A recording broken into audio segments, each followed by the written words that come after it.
Halo Sobat Males, selamat datang lagi di sesi kuliah singkat kita, Kuliah Titip Absen. Siapa nih di antara kalian yang sering banget punya ide bisnis selangit, pengen banget jadi pengusaha muda, tapi jujur aja, males banget mikirin resiko ruginya? Tenang, kalian ada di tempat yang tepat. Hari ini saya mau bagi-bagi cheat code pamungkas buat kalian. Kita bakal bedah tuntas gimana sih caranya menghindari mimpi buruk bikin bisnis yang ujung-ujungnya nggak ada yang mau beli. Pasang kuping kalian baik-baik ya, karena materi hari ini bakal ngerubah total cara kalian ngelihat ide bisnis. Coba deh ngaku, pernah nggak sih kalian atau mungkin teman kalian gitu ya, udah capek-capek bikin produk, nyetak brosur, bikin aplikasi yang fiturnya katanya canggih banget. Pas di launching, respon pasarnya sepi, bener-bener krik-krik, sakitnya tuh di sini kan? Nah, akar masalahnya tuh biasanya cuma satu, kita terlalu asik nebak-nebak apa yang dimau sama pasar. Disinilah pendekatan design thinking hadir sebagai obat penawarnya. Ini tuh semacam mindset revolusioner yang benar-benar nempatin kebutuhan pelanggan sebagai inti dari semua keputusan bisnis kita. Oke, ini dia peta jalan anti ribet kita hari ini. 5 langkah berurutan dalam design thinking. Empathize, define, ideate, prototype, dan test. Kelihatannya panjang dan teoritis banget ya. Nggak kok, sumpah. Saya jamin ini tuh framework yang super cepat, gampang banget dipahami, dan yang paling penting, ini cara paling valid buat nguji ide-ide gila kalian tanpa harus ngebakar uang jajan atau modal dari investor di awal. Langsung aja kita mulai dari fondasi utamanya ya, yaitu langkah 1 dan 2, empathize dan define.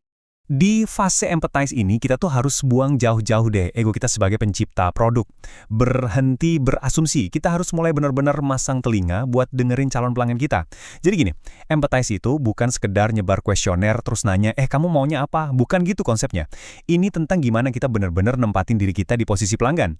Kita harus turun ke lapangan, ngelihat langsung, dan ngerasain penderitaan harian mereka. Kita cari tahu nih, apa sih masalah nyata yang bikin mereka pusing 7 keliling tiap harinya? Biar lebih kebayang, kita ambil contoh nyata aja nih dari perintisan aplikasi namanya Kang Tukang.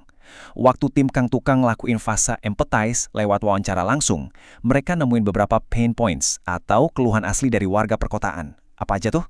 Ternyata orang kota tuh ngerasa susah banget nyari tukang bangunan yang bisa dipercaya. Terus mereka butuh layanan yang fiturnya jelas, pengen tampilan aplikasi yang simple dan gampang dipakai, plus yang paling penting, mereka butuh fitur buat bisa ngechat langsung sama tukangnya. Bayangin, ini semua murni curhatan pengguna asli loh. Nah, setelah data curhatan tadi kekumpul semua, baru deh kita masuk ke tahap define. Di sini, kita nggak cuma numpuk data doang, tapi kita analisis dan ngerucutin semua keluhan tadi buat nemuin satu masalah intinya. Kalau di kasus Kang Tukang tadi, dari sekian banyak masukan, masalah utamanya disintesis jadi satu tujuan pasti. Ngebangun platform pemesanan jasa tukang yang gampang dipakai dan bisa jembatanin komunikasi langsung. Tuh, jelas, tajam, dan siap buat dieksekusikan? Lanjut yuk ke langkah ketiga dan keempat, ideate dan bikin prototype. Kalau masalah utamanya udah kekunci, sekarang kita geser energi kita ke bagian yang paling seru. Di tahap ideate inilah ruang buat ide-ide liar dan pencarian solusi super cepat dimulai. Tim Kang Tukang mulai brainstorming bareng buat nyiptain solusi spesifik dari masalah yang udah di-define tadi. Mereka mikirin kategori tukang, desain interior, sampai nge-develop ide fitur chat. Dan yang bikin keren dari design thinking ini, siklusnya mastiin kalau setiap ide yang muncul itu bakal terus looping alias balik lagi dan terhubung sama apa yang benar-benar dibutuhin sama user. Jadi nggak bakal melenceng kemana-mana. Terus ide-ide liar tadi diapain dong? Ya diwujudin dalam bentuk low fidelity prototyping. Buat sobat males yang mungkin alergi sama istilah teknis yang ribet, intinya ini cuma bikin versi tiruan produk yang paling dasar, paling simple, dan pastinya paling murah. Nggak usah deh mikirin desain UI yang cantik estetik dulu. Cukup pakai coret-coretan di kertas, pakai kardus, atau bentuk digital kosongan aja. Fokus utamanya murni buat nguji fungsi inti. Biar apa coba? Ya biar kalau idenya gagal, kalian nggak nangis bombay gara-gara udah ngeluarin banyak duit dan waktu. Lihat deh contoh pemetaan Kang Tukang ini. Mereka tuh udah metain key partners, value propositions, channels, sampai customer segments dari awal banget. Ini juga termasuk bentuk prototyping konsep loh Sobat Males.